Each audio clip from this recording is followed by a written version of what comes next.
Nagulat ang binata sa sinabi ni Andres. Nang tumayo ito, isang napakadilim na presensya ang bumalot sa paligid. Napatayo si Pen ng mga sandaling iyon. Maging si Silab, naglakad para harangin si Andres. Anong kailangan mo sa akin? Matagal na panahon ko nang hinahanap ang huling henerasyon ni Tiago. Hindi ko akalaing magkikita pa tayo. Hindi ako naniwala sa aking ama nang sabihin niyang walang natira sa inyo. Malaking banta para sa aming angka ng lahi niyo, kaya kailangan namin kayong ubusin. Tugon ni Andres. Naging malinaw kay Pen na ang taong kaharap niya, isa sa mga nagnanais na ubusin ang kanilang lahi. Hindi ko alam kung anong dahilan nyo pero hindi ko hahayaang magtagumpay kayo. Wika ni Pen. Kagad nagbago ng anyo si Silab. Tumawa ng malakas si Andres na tila kinukutya ang gabay. Anong nakakatawa, tao?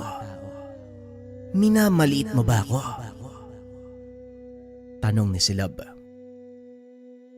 Anong nakakatawa? Ikaw, tikbalang. Ikaw ang nakakatawa. Matapos magsalita, lumitaw mula sa likuran ni Andres ang isang malaking nilalang. Halos 10 talampakan ang taas nito. May ulo ng kalabaw at napakalaking katawan ng tao. Nanlaki mga mata ni Silab ng masilayan ang nilalang. Hindi nito akalain na magpapakita ang sarangay. At ang mas nakakagulat pa, naging gabay ito ng isang tao.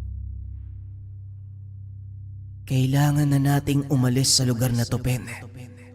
Hindi biro ang lakas ng nilalang na yan. Nararamdaman ko nga ang lakas niya, Silab. Pero paano tayo makakaalis dito? Sundin mo ang sasabihin ko. Sumampa ka sa aking likuran. Sa oras na magbalik ako sa anyong kabayo. Pag-uusap ng dalawa. Naglakad papunta sa kanila ang malaking nilalang. Kagad nagbago ng anyo si Silab. Saktong nakasampa sa likod nito ang binata nang bigla silang hambalusin ng nilalang. Tumalsik ng malayo ang dalawa. Dali-dali namang niyakap ni Silab ang binata bago pa sila bumagsak sa lupa. Napakabilis kumilos ng sarangay na yan. Humanda ka, Pen. Mukhang hindi nga natin matatakasan ng isang to. Wika ni Silab. Wala tayong laban sa mga to, Silab. Kailangan nating makagawa ng paraan para makalis sa lugar na to. Tugon ni Pen. Nakaisip naman ng paraan ng tikbalang. Ginamit nito ang kakayahang makatawag ng hangin. Binalot ng malaking ipo-ipo ang paligid. Mabilis na sumakay sa likod ng tikbalang si Pen. Tumakbo palayo sa lugar. Napasigaw naman sa sobrang galit si Andres. Humanda ka. Dahil sa susunod nating pagkikita, hindi ka na makakatakas. Mabilis na narating ng dalawa ang kagubatan. Huminto sa pagtakbo si Silab at kinausap si Pen. Yan ang sinasabi kong panganib, Pen. Hindi ko alam kung saan nanggaling ang sarangay na yon.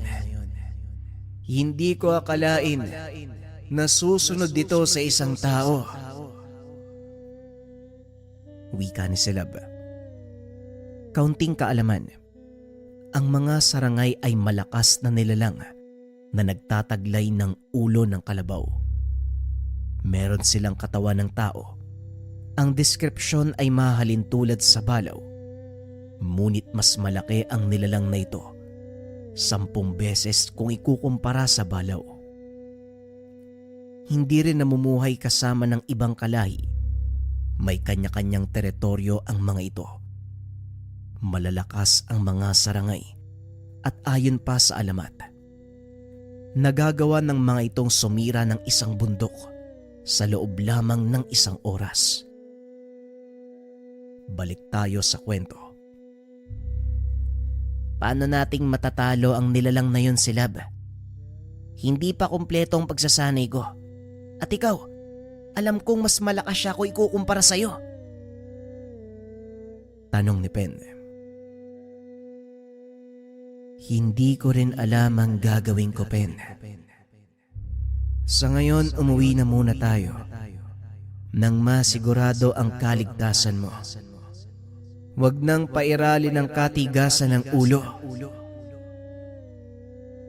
Kagad namang sumunod si Pen. Ngunit habang nasa daan, nakasalubong nila ang pangkat ng mga kalalakian. Kasalukuyang nasa anyong kabayo si Silab. Ito ang pinagdiskitahan ng mga nakasalubong. Ay, tignan mo nga naman oh. Isang napakagandang itim na kabayo. Bira lang ang ganitong kulay ah. Paniguradong malaking halaga yung makukuha natin kapalit niyan. Wika ng lalaki. Pasensya na po pero wala akong panahong makipaglokohan sa inyo. Nagmamadali ako. Tugon ni Pen. Di, iwan mo na lang yung alaga mong kabayo. Wala namang problema dun eh. Muling wika ng lalaki. Sa pagkakataong iyon, naasar ng husto si Silab. Hindi nito napigilan ang sarili. Bigla nitong pinagsisipa ang kalalakian, dahilan para magtalsikan ang mga ito sa malayo. Inawat naman ni Pen ang gabay. Huwag mong sayangin yung lakas mo sa kanila. Hindi nila alam ang totoo mong anyo. Wika ni Pen. Yun na nga eh. Kanina pa ako naiinsulto sa mga ganyang tao. Tugon ng gabay. Alam ko sila pero sa ngayon, mas mahalagang palampasin mo muna sila. May mahalagang bagay tayong kailangang gawin. Wika ng binata. Kagad iniwan ng dalawa ang mga kalalakian. Pagdating sa tahanan, sinabi ni Pen ang nangyari. Gaya ng inaasahan, katakot-takot na sermon ang inabot ng binata. Ay naku Pen, kahit kailan talaga, hindi ka nag-iisip. Paano kung napahamak ka? Eh di wala kaming kaalam-alam.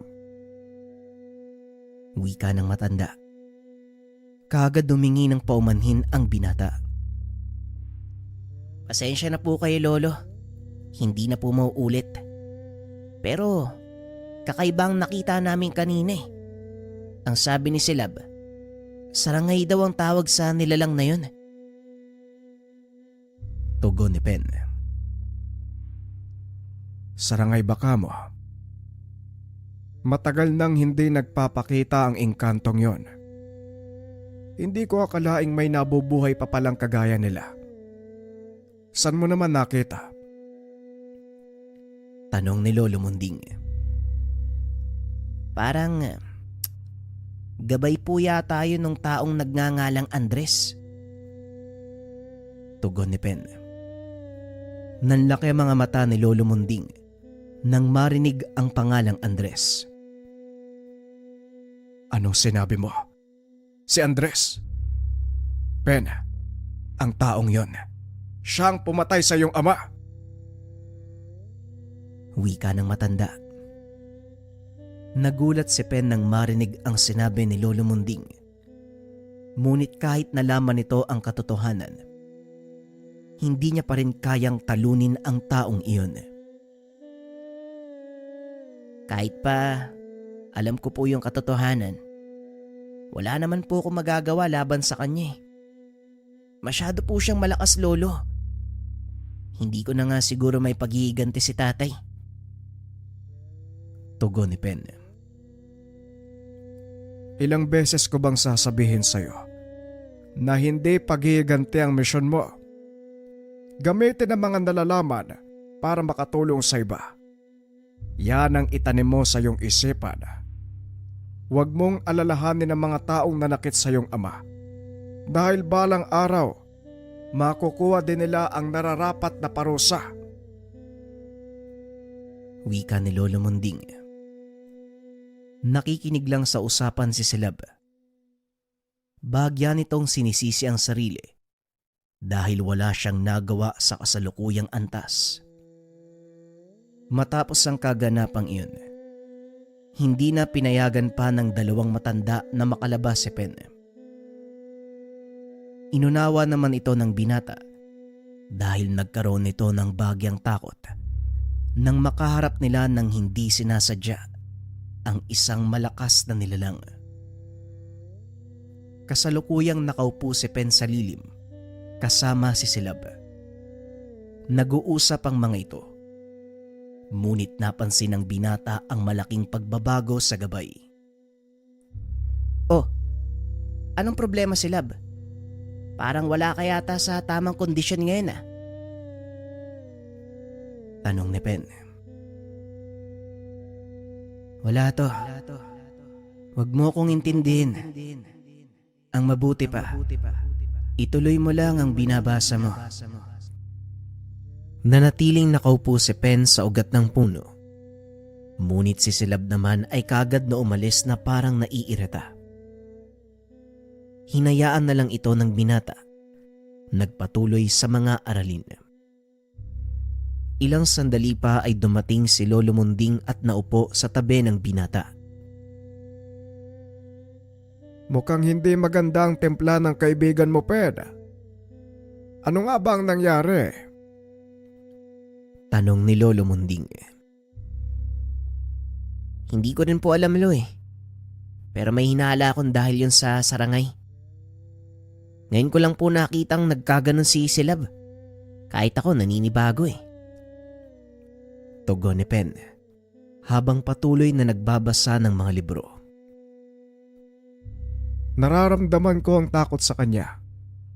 Hindi ko alam kung bakit. Pero may kung anong kinakatakutan ng gabay mo. Wika ni Lolo Munding. Bagay na hindi naman inaasahan ni Pen mula sa isang mandirigmang tikbalang. Hindi ko po inaasahan na makakaramdam ng ganong takot si Silab. Malakas siya at hindi basta-basta matatalo. Lalong-lalo na pagdating sa labanan eh. Pero nung makaharap namin ng sarangay, bigla ko pong naramdaman yung panginginig niya. Lalo pa nung sumakay ako sa likod ni Silab. Tugon ni Pen. Kahit gaano ka pa kalakas, kahit gaano ka katapag, hindi maiiwasang makaramdam ka ng takot, lalo pa kung nangyari na ito sa iyong nakaraan. Muling wika ni Lolo Munding. Ano pong ibig sabihin niyo, Lolo? Mari po bang may masamang karanasan si Silab sa sarangay? Tanong ni Pen. Posible, pero hindi rin natin masasabi. Bahagi ito ng nakaraan ni Silab o natural na takot lang ng mas mababang nilalang. Tugon ni Lolo Munding. Kaunting pagpapaliwanag. Ang mga nilalang na kagaya ng tikbalang, balaw, sarangay at bawa, may anerkiya o antas na sinusundan sa kanilang lipunan. Sa pinakababa nito ay ang mga bawa, kasunod ang mga tikbalang, pangalawa ang mga balaw at ang pinakamataas, at ang tinuturing na pinakamalakas, ang mga sarangay. Maliban sa taglay na laki ng mga ito, kilala din ang mga sarangay dahil sa kanilang bangis. Walang awa kung pumatay ang mga ito. At sa oras na makaharap mo ang nilalang at mahuli ka nito, siguradong pira-piraso ka bago bitawan. Balik tayo sa kwento. Huwag mo na masyadong isipin ang bagay na yon. Papasan ba't mahahanapan din natin ito ng kasagutan?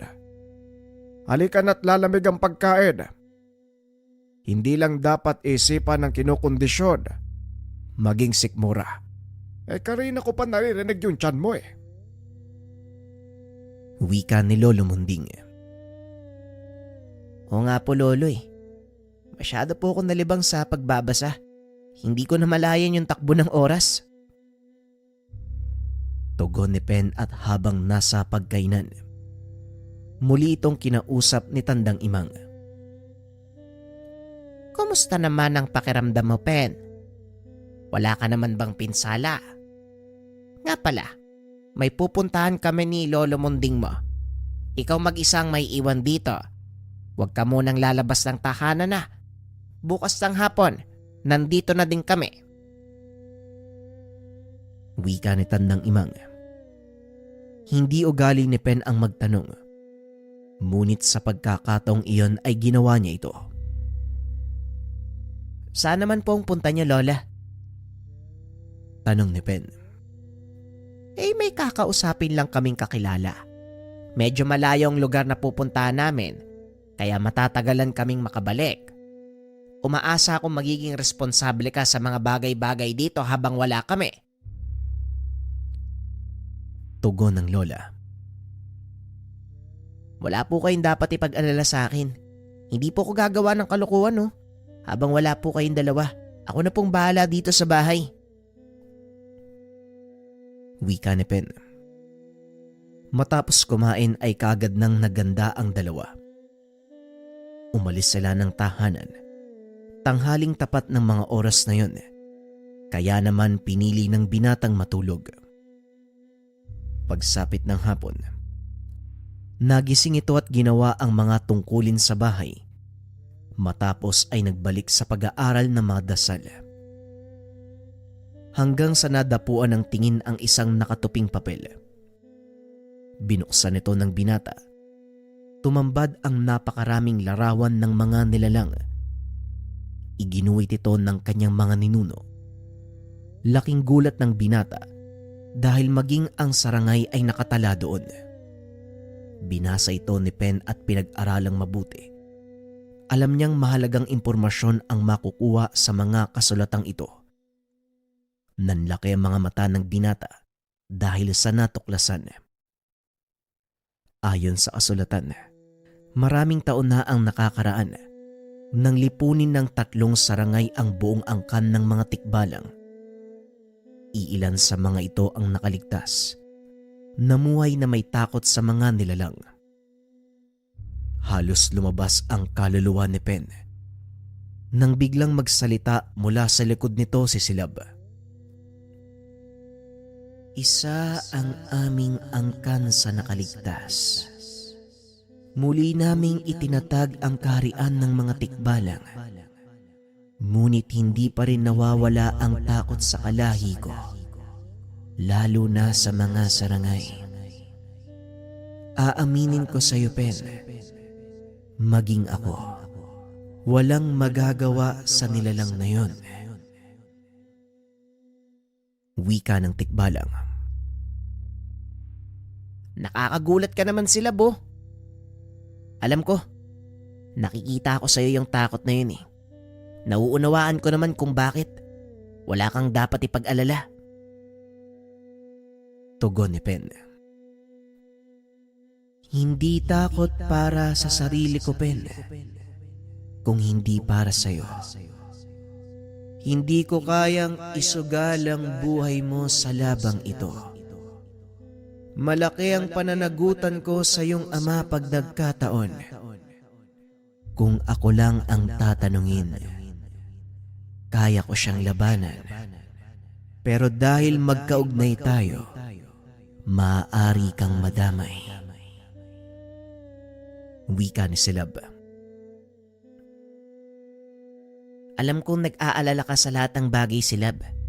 Pero itong tungkuling nakaatang sa balikat ko bilang tagapamagitan. Kaya kung ano man ang kahihinatnan ng pagtako sa landas na to, kailangan nating tanggapin. Tugon ni Pen. Napaisip si Silab sa sinabi nito. Kalaunan ay napagtanto na tama ang sinabi ng binata. Ngunit hindi nito maalis sa sarili ang pag-aalala. At para gumaan ang takbo ng usapan, pinilit ni Pen ang gabay na magkwento tungkol sa sarangay at sa totoong pinagmulan ng mga ito. Tila nakukuha naman ni Silab ang punto ni Pen, kaya hindi rin ito nagdalawang isip na magkwento. Ang mga sarangay ay dakilang mga ninuno ng balaw. Sinasabing sila ang totoong pinagmulan ng mga ito. Ngunit ang katotohanan, ang mga sarangay, isa sa lahi ng 200 anghel na pinatapon dito sa lupa o mas kilala sa tawag na pinanubol. Pagpapaliwanag ni Silab. At habang nagsasalita ang gabay, patuloy naman sa pagbabasa ng mga nakatalang kasaysayan si Pen. Napagtatanto ng binata na tama ang lahat ng sinasabi nito. Tinuloy ni Silab ang kwento. Dagdag pa nito, simula ng pagharian ng mga sarangay ang kanlurang dome, naging masagana ang lupain at walang lumantad na digmaan. Sa makatuwid, naging tagapangalaga ang mga ito ng isa sa pinakamalaking dome ng mundo, kabilang ang daigdig kung saan gumagalaw at namumuhay tayong mga tao. Kung naging tagapangalaga pala ang mga sarangay, paano nangyaring halos maubos sila ang inyong lahi? Tanong ni Pen. Isang hindi pagkakaunawaan ang naging ugat ng digmaan. Wala na kaming nagawa kung hindi tanggapin ang kapalaran. Hindi kami mananalo sa mga sarangay. Ngunit dahil ayaw mamatay ng mga ninuno ko nang hindi lumalaban, nagkaroon ng malaking digmaan. Tugon ni Silab. E di kung ganun pala, pwede pala nating baguhin ang isip ng sarangay na yon. Tanong ni Pen. Sa palagay ko ay hindi. Walang tao pa ang nakagawa nun. Maliban siguro kay Andres. Ito ang unang beses na may pinaglingkurang Panginoon ng sarangay. Hindi sila kumikilala ng Panginoon. Mataas ang tingin nila sa sarili. Isang insulto para sa kanila ang lumuhod, lalo na sa isang mortal. Muling wika ni Silab. Kung nagawa ni Andres na patayin si nanay at tatay, hindi lang basta-basta mortal ang taong yun. Napataas ng kilay si Silab dahil alam niyang totoo ang sinasabi ng binata. Siya ang nakasama ni Tiago sa mahabang panahon, kaya kilalang kilala nito ang ama ni Pen. Tama ka, Pen. Hindi nga pangkaraniwang tao si Tiago. Isang taong may mataas na antas ng kaalaman lang ang makakatalo sa kanya. Tugon ni Silab. Ang dapat palang katakutan dito, si Andres, hindi yung sarangay. Hindi nakapagsalita si Silab dahil napagtanto nito na tama ang binata. Ang mabuti pa, maghanap na lang tayo ng makakain. Nagugutom na ako. Wika nito sabay pasok sa kusina. Naupo ito sa harap ng mesa. Pinag-isipan ang lahat ng sinabi ni Pen. Napagtanto na hindi niya dapat kinakatakutan ang sarangay dahil nagpapasakop na ito sa isang tao. Ngunit naroon pa rin ang katotohanan. Higit itong mas malakas at makapangyarihan kumpara sa kanya. Kinagabihan habang nagpapahinga, napansin ni Pen na nakatulala sa labas ng tahanan si Silab. Tinawag niya ito, ngunit tila hindi nakikinig ang gabay. Payapa ang gabing iyon. Tanging huni ng mga kuliglig ang kanilang naririnig. Nang biglang may kung anong ingay ang umalingaw-ngaw mula sa kagubatan. Ang tunog nito ay parang galit. Sumisigaw. Umiiyak. Biglang kinilabutan si Pen. Sumilip ito sa labas. Nakita niyang nakatayo si Silab habang hawak ang palakol. Anong nangyari, Silab? Ano yung ingay na yun? Tanong ni Pen. Huwag kang lalabas. Nagkalat sa paligid ang mga lagalag na kaluluwa. Tugon ni Silab. Nagpatuloy ang ingay sa loob ng ilang minuto. Parami ng parami. Nanahimik ang mga kuliglig. Biglang lumamig ang hangin sa paligid. Ilang sandali pa ay tumambad sa binata ang mga taong naglalakad palabas ng kakawyan. Naririnig ni Pen ang iyakan ng mga ito, habang ang ilan ay sinasakta ng sarili. Hindi na malayan ni Silab. Nasa tabi nito si Pen. Anong nangyari sa kanila? Bakit ganyan yung kilos ng mga yan? Tanong ni Pen. Nagulat naman si Silab. Dali-dali itong hinila papasok ng tahanan. Bakit ba ang tigas ng ulo mo? Mapanakit ang mga nilalang na yan, lalo na kapag naramdaman nila ang presensya mo. Wika ni Silab.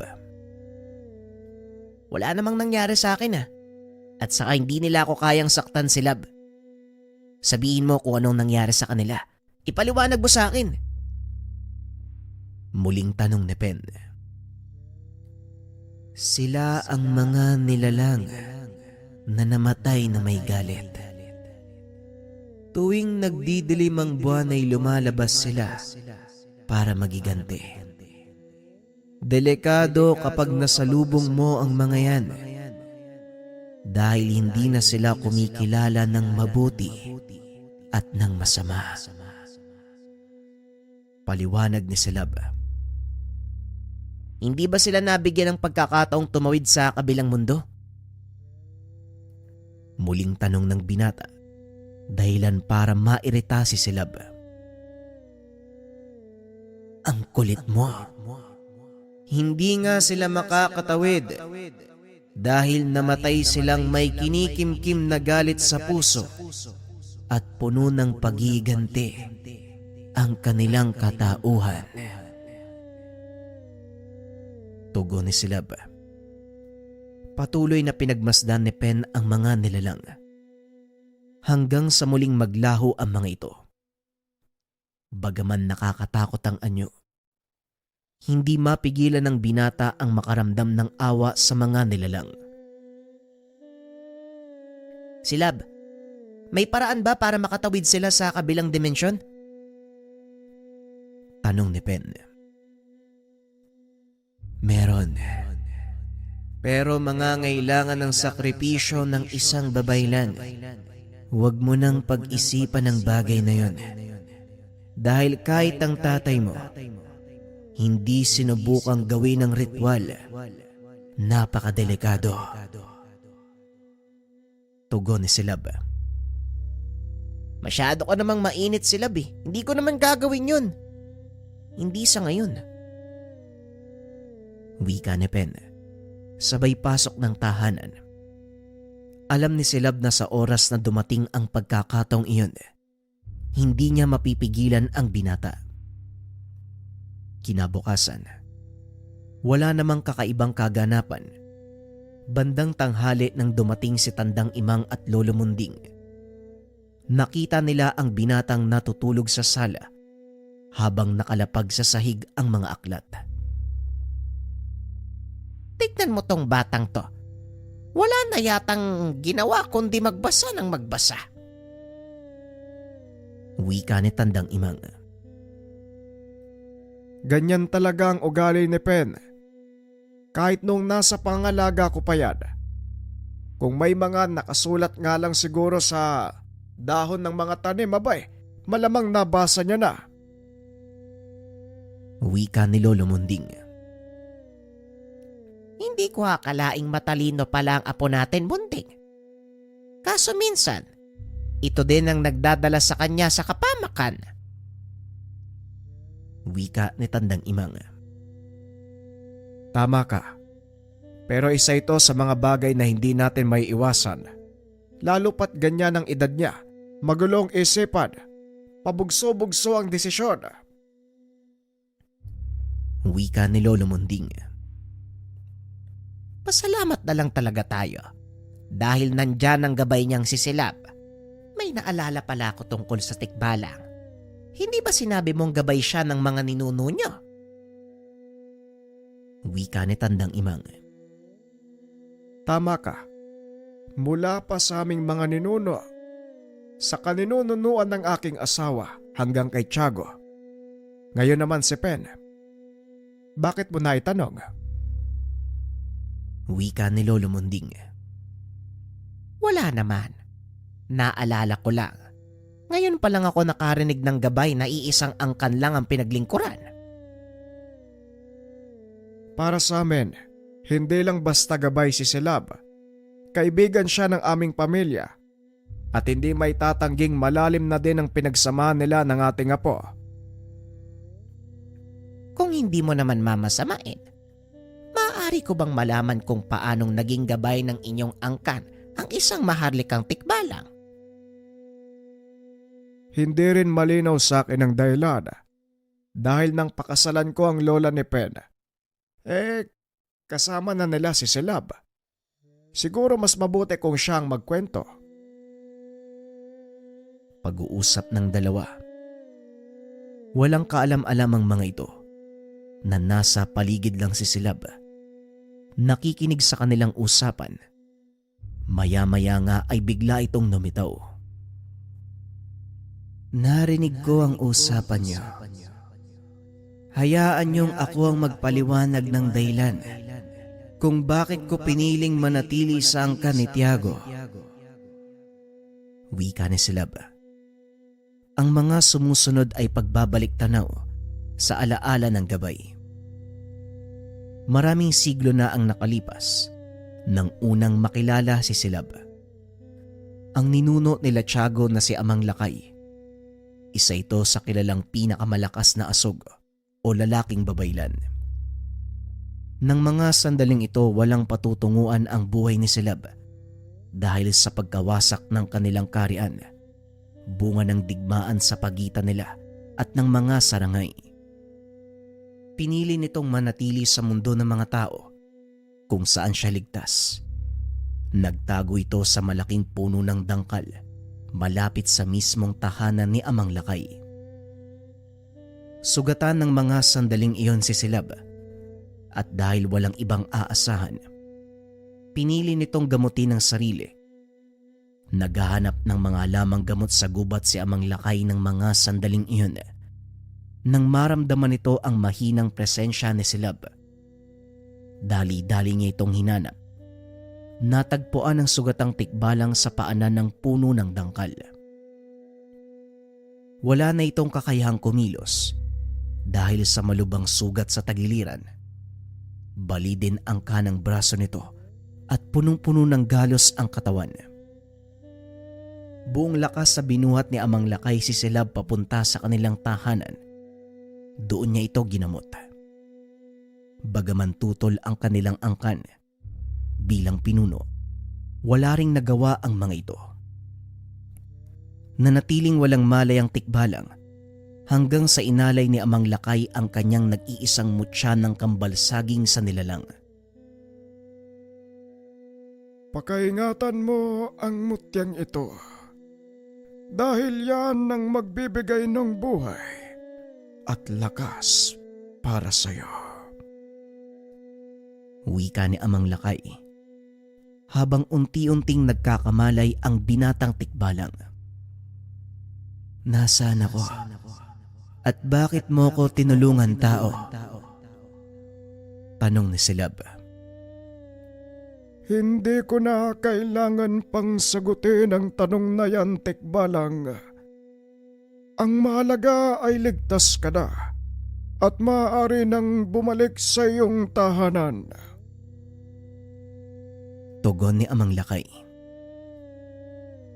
Wala na akong babalikan. Sira na ang aking tahanan. Ganun ba? Kung gusto mo, malaya kang manirahan sa puno ng bangkal. Walang gagalaw at manggagambala sa iyo sa lugar na yon. Salamat, matandang asog. Utang ko sa iyo ang buhay ko. Kaya bilang kapalit, tanggapin mo ang ginto kong buhok. Tanda ng katapatan ko sa iyo at magiging saling lahi mo.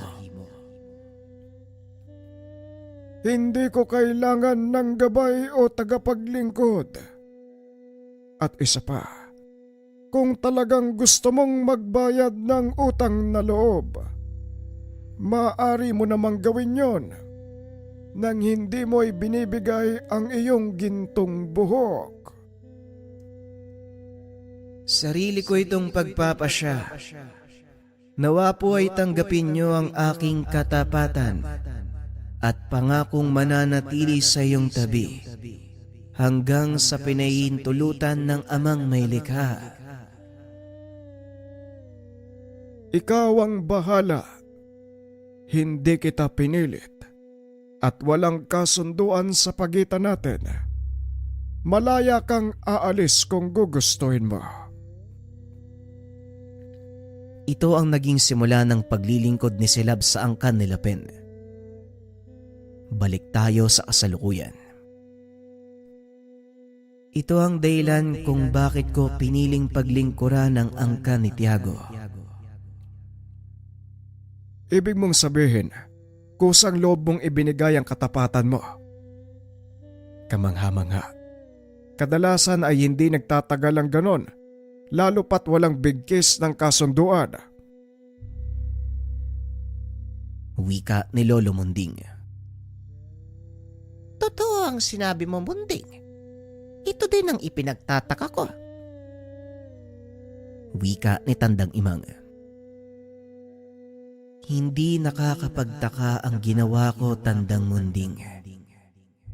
Gaya ng sinabi ko, purong pakikipagkaibigan ng dahilan kung bakit ako nanatili sa tabi ng iyong pamilya.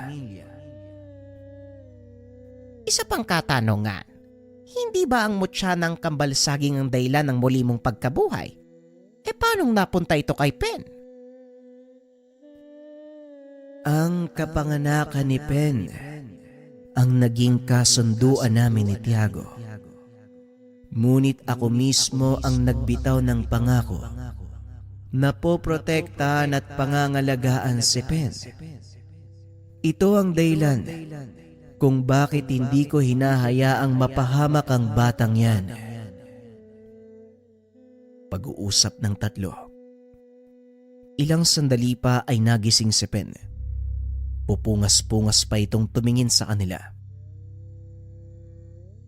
Teka, anong nangyari? Lo, nandito na pala kayo. Kumusta naman ang paglalakbay nyo? Tanong ni Pen sabay tayo. Naglakad ito papunta sa kusina at kumuha ng tubig. Pagbalik, nakitang inililigpit ni Tandang Imang ang mga aklat na pinag-aaralan ng binata. May mahalagang bagay kang dapat malaman, Pen. Maupo ka nang mapag-usapan natin ng maayos. Wika ni Tandang Imang. Sige po, sandali lang. Ibabalik ko lang po tong baso.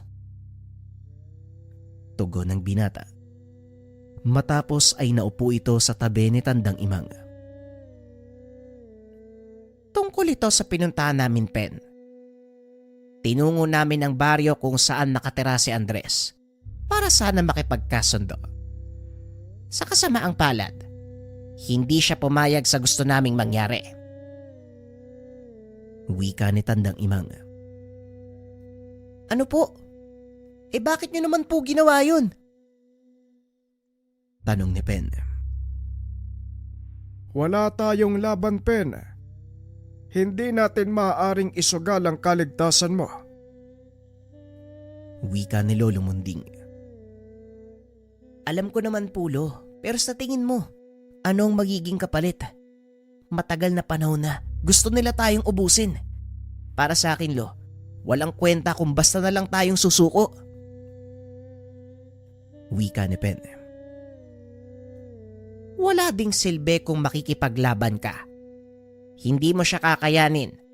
Bukod sa taglay niyang kaalaman, hindi rin natin maaaring alisin ang posibilidad na tumulong ang gabay niyang sarangay. Totoo ang sinasabi mo, Tandang Imang. Ngunit may punto din si Pen. Hindi ako papayag na bumagsak nang hindi nakikipaglaban. Alam mong hindi natin kakayanin si Andres. Kahit ilan pa tayong magtulong-tulog. Kaya kung ano man ang binabalak nyo, pakiusap si Lab. Huwag mo nang ituloy. Huwag kang mag-alala, Munding. Dahil wala kong balak na kumprontahin si Andres. Hindi kakayanin ni Pen ang labang iyon. Lalo pat alam natin ang taglay na lakas ng gabay nito. Hindi ba ako pwede magsalita? Sabi niya sa akin, si Andres ang pasimuno ng kamatayan ng nanay at tatay ko. Hindi ko ba siya pwedeng labanan? Pwede ba? Makinig ka muna. Huwag puro katigasan ng ulo ang pinapairal. Si Andres nga ang pumatay sa nanay at tatay mo. Hindi mo kakayanin ang lakas niya. Alam kong gusto mong ipagiganti ang kamatayan ng mga magulang mo. Pero hindi ito ang tamang paraan. Mag-antay tayo ng pagkakataon. Alam kong mahina ang tingin niyo sa akin, Lolo. Pero kayo na din ang nagsabi. Taglay ko ang dalawang makapangyarihang dugo. Tama si Silab, Pen. Huwag mo nang matigas ang ulo. Wala tayong kalaban-laban kay Andres. Tanging kapamakan lang ang maaaring idulot nito sa atin, lalong-lalo na sa'yo. Hindi ko kayo maintindihan, Lo. Pinatay ang anak nyo. At ngayong alam na natin kung sinong may gawa. Ayaw nyo namang kumilos para may pagiganti si na tatay. Yun nga ang punto ng pagpigil namin sa iyo, Pen. Ang pagnanais mong makapagiganti. Hindi ka man nagsasalita. Pero ramdam namin, puno ng galit ang puso mo. Hindi magandang makipaglaban para sa katarungan na galit ang dahilan. Tama ng diskusyong ito. Walang susugod sa kuta ni Andres. Manatili kayo at manahimik lalong-lalo ka na, Pen. Wala tayong pagtatalunan tungkol sa bagay na to. Hindi na nakapagsalita si Pen. Dahil alam niyang hindi rin papakinggan ng matanda ang kanyang dahilan. Naglakad siya sa kagubatan para malamigan ng ulo. Kagad namang sinundan ni Silab ang binata. Nakakagulat ang pagtaas ng boses mo kay Munding. Parang ito ang unang beses na ginawa mo ang bagay na yon. Wika ni Silab. Oo, Silab. Si Lolo kasi. Parang wala sa hulog yung mga sinasabi. Hindi sa ganun, Pen. Alam ko ang nararamdaman mo. At sa totoo lang, yun din ang balak kong gawin. Pero hindi ko kakayanin. Sa ganitong mga sitwasyon, kailangan nating umatras pag-isipan ang susunod nating mga galaw. Pag-uusap ng dalawa. Nakarating ang mga ito sa talon. Nagpa siya ang binatang maligo para kahit papano malamigan ng katawan, makapag-isip ng maayos. Ito ang kadalasang ginagawa ng binata para kumalma. Maliwanagan sa lahat ng bagay. Ngunit sa pagkakataong iyon ay lalong gumulo ang isip ni Pen. Alam mo Silab, hindi ko alam ang dahilan ni Lolo kung bakit pinipigilan niya akong gumanti kay Andres. Hindi ba? Nasa akin naman ang lahat ng dahilan para gawin yun. Wika ni Silab. Tama ka. Pero tama din si Tandang Munding. Dahil nga sa hindi mo pa kakayaning kalabanin siya ng harapan, inaalala lang ng matanda ang kapakanan mo, Pen. At sana, pakinggan mo siya kahit papano. Tugon ni Silab. Walang nagawa ang binata kung hindi sumunod sa kagustuhan ni Lolo Munding. Dahil alam niyang ikakagalit lang ito ng matanda.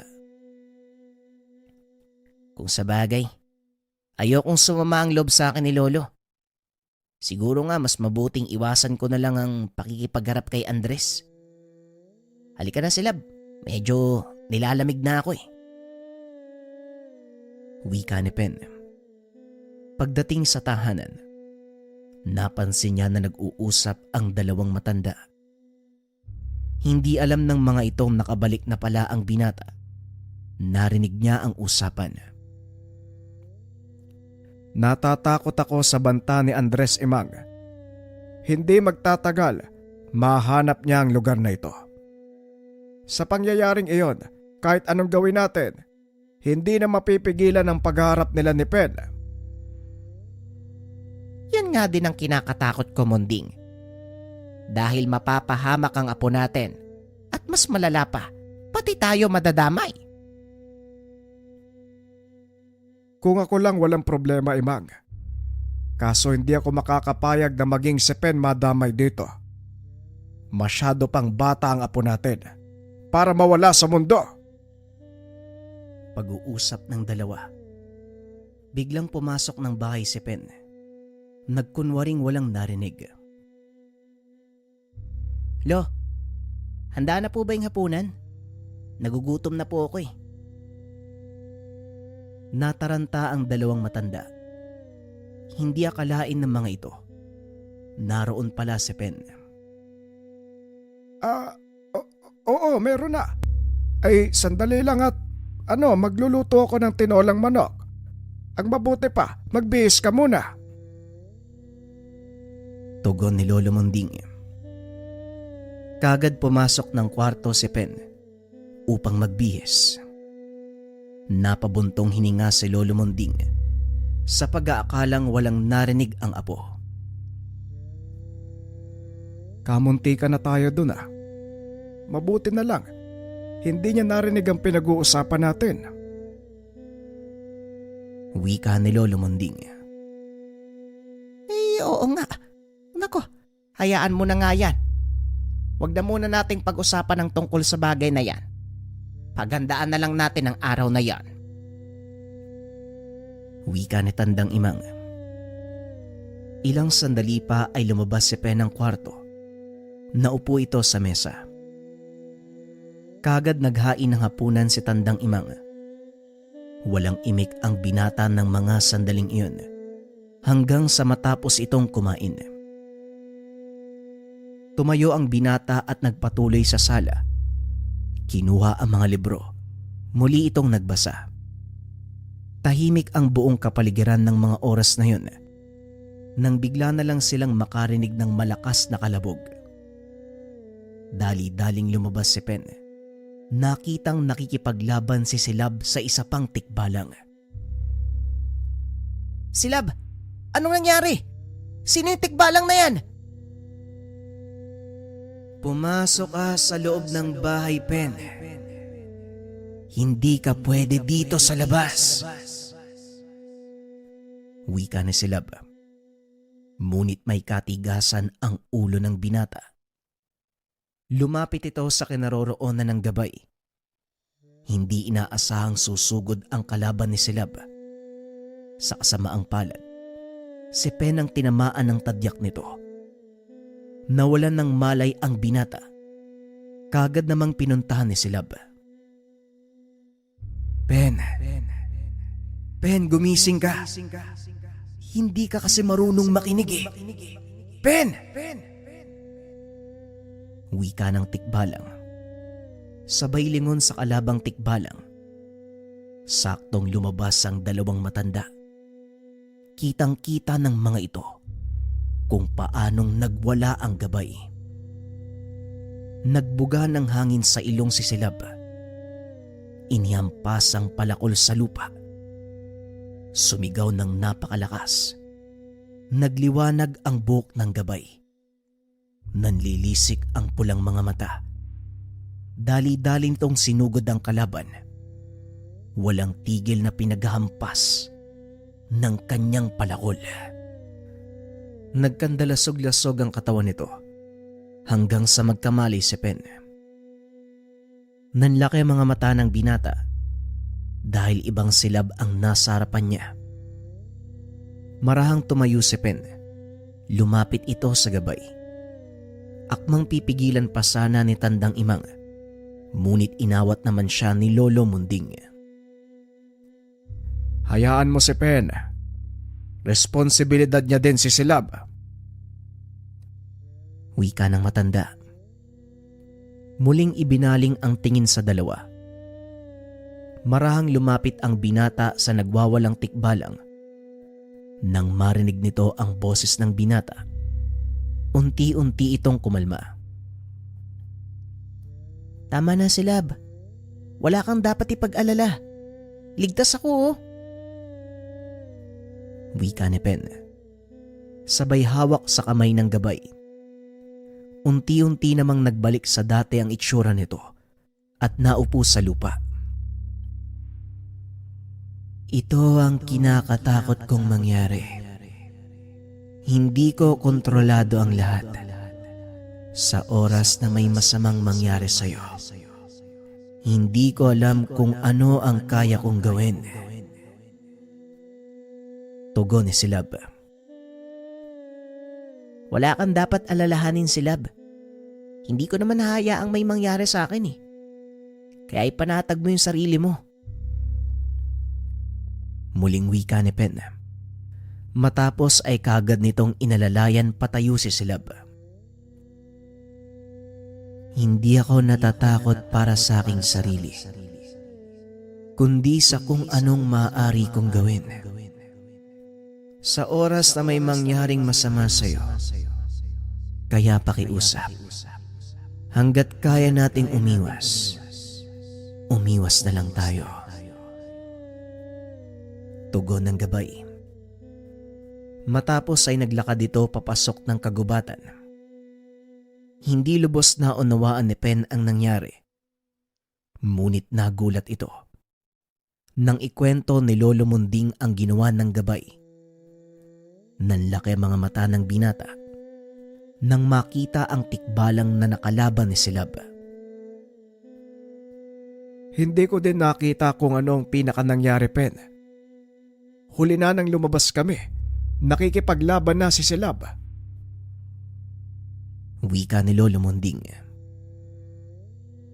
Siguro, aantayin ko na lang na humupa ng tuluyan ng galit ng kaibigan ko para malaman mula sa kanya ang kasagutan.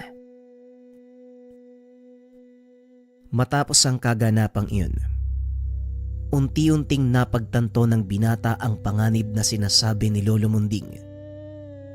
Panganib na hindi nagmumula sa kalaban, kundi sa mismong gabay. Kinabukasan kagaya ng nakagawian. Maagang bumangon ng binata upang tapusin ang mga gawaing bahay. Wala namang kakaiba sa ginagawa nito. Katulad lang din ng mga ordinaryong binata si Pen. Ang nakapaghiwalay lang sa kanya sa karamihan ay ang katotohanan na anak siya ng 2 tao mula sa malakas na angkan. Habang nagsisibak ng kahoy, Bigla namang sumulpot si Silab. Binuhat nito ang mga kahoy na sinibak ni Pen para dalhin sa imbakan. Kapwa hindi nagsasalita ang mga ito. Hanggang sa nagpasya si Silab na basagin ang katahimikan. Ang tikbalang na yon, minsahero ni Andres. Nahuli ko siyang nagmamasid sa paligid, kaya nagpasya kong patayin siya upang hindi na makarating pa sa kalaban ang impormasyon tungkol sa ating kinaroroonan.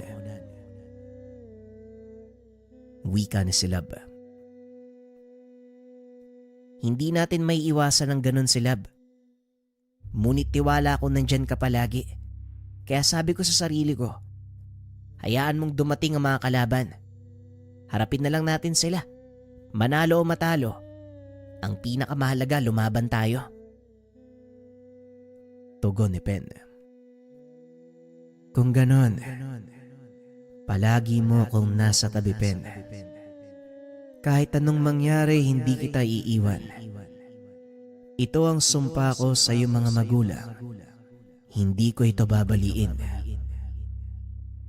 Muling wika ng gabay. Maraming salamat, Silab. Hindi lang sa pagsasabi ng mga bagay na yun, kundi sa pananatili mong tapat sa amin. Isa kang totoong kaibigan. Pag-uusap ng dalawa. Nung araw na yun, hindi akalain ni Pen na may kasunod pang magaganap. Sa pagkakataong ito ay gabi na. Nagkaroon sila ng inkwentro sa ilang mga tauhan ni Andres. Kasalukuyang sumasalok ng tubig sa balon ng binata nang mamataan nito ang tatlong kalalakian. Papunta ang mga ito sa kanilang tahanan. Alam ni Pen na walang ibang dumadaan sa lugar na yon, maliban na lang kung sila ang sasadyain ng mga ito. Dali-daling binuhat ng binata ang dalang galon at umuwi. Pagdating sa bahay, nakita nito si Lolo Munding na nakikipag-usap sa mga kalalakian. Ngunit napansin nito na tila balisa ang matanda. Nilapitan niya ang mga ito upang makinig sa usapan. Nabanggit ng mga kalalakihan ang kanilang pakay. May dala kaming mensahe mula kay Andres. Isuko niyo na lang si Pen para hindi na lumala ang sitwasyon. Sigurado naman akong nakausap niyo na ang aming pinuno. Alam niyo ang gusto nitong mangyari. Wika ng isa sa mga lalaki. Hindi ko ibibigay sa inyo ang aking apo. Dadaan kayo sa ibabaw ng bangkay ko bago mangyari yon. Wika ni Lolo Munding.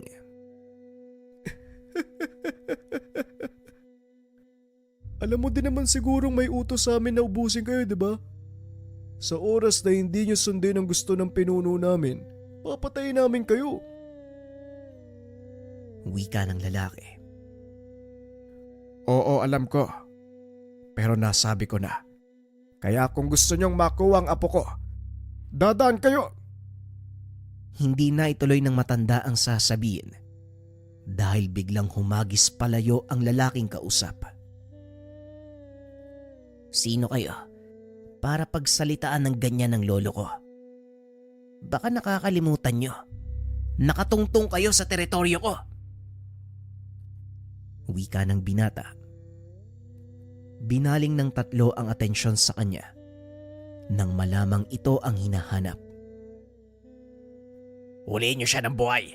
Yan ang utos ni Abo. Wika ng lalaki. Akmang susugod na sana ang mga ito nang biglang lumitaw si Silab sa kanilang harapan. Walang pagdadalawang isip. Winasiwas ang dalang palakol. Nakasabay ang mga ito sa bilis ni Silab, kaya alam ni Pen na may kaalaman sila sa lihim na karunungan. Dali-daling nag-usal ang binata ng mga dasal. Ibinato sa kalaban, dahilan para bumagal ang kanilang pagkilos at tuluyan silang matalo ni Silab. Wag mo silang papatayin, Silab. Hayaan mo silang makabalik sa kanilang amo para malaman ni Andres na hindi natin siya aatrasan.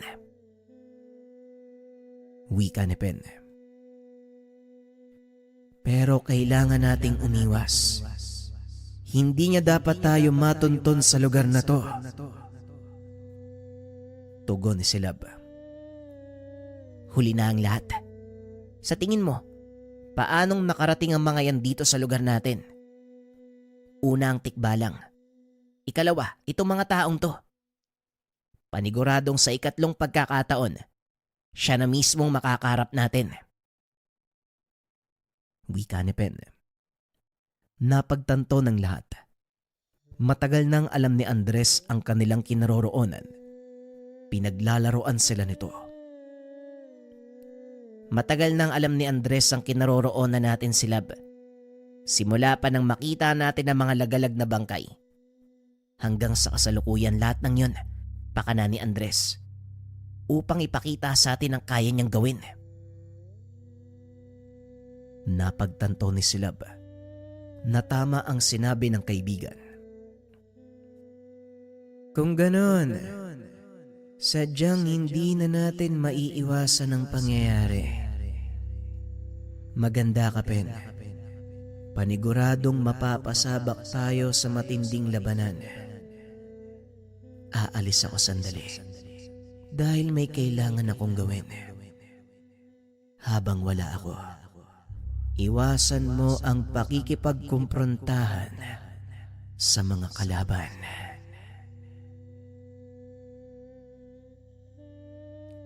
Maraming salamat sa pakikinig ng ating kwento, mga kabayan.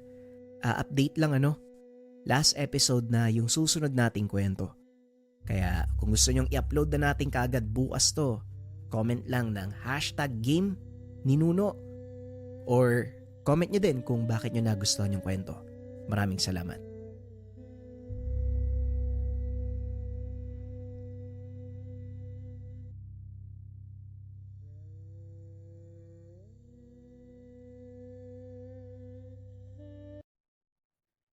Nagulat ang binata sa sinabi